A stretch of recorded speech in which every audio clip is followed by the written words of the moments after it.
Les modes de consommation européens exercent une pression sur les terres en dehors de l'Europe, ce qui accroît le contrôle du secteur privé sur l'alimentation et l'agriculture et sabote les droits des populations sur la terre et ses ressources. Quel modèle agricole allez-vous promouvoir en vue de réduire la faim et l'extrême pauvreté grâce à la coopération entre l'Europe et l'Afrique? J'ai toujours voulu inviter les ACP en Italie pour leur faire visiter les consortiums agraires qui existent dans ma région, l'Émilie-Romagne.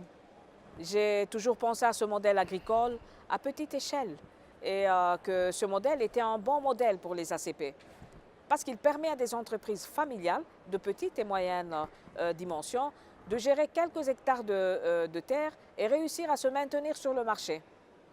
Ce modèle émilien est donc basé sur une large diffusion territoriale de la production, une diffusion presque démocratique qui a vu se matérialiser ses principes dans la multiplication des petites et moyennes coopératives agricoles locales.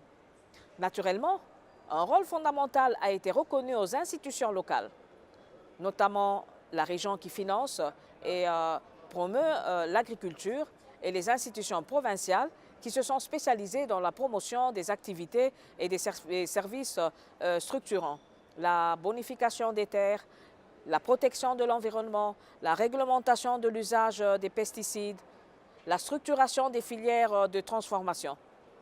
Les institutions locales émiliennes ont même défini des zones artisanales et industrielles. Ils y ont réalisé les infrastructures pouvant faciliter la conservation, la transformation et la commercialisation des produits agricoles du territoire. Je peux dire que face aux libéraux qui poussent pour l'afflux de gros investissements dans l'espace agricole des ACP par des gros producteurs agricoles mécanisés, nous devons, à mon avis, soutenir l'émergence d'une agriculture diffuse qui puisse permettre aux citoyens des ACP de rester maîtres d'une partie de leur destin.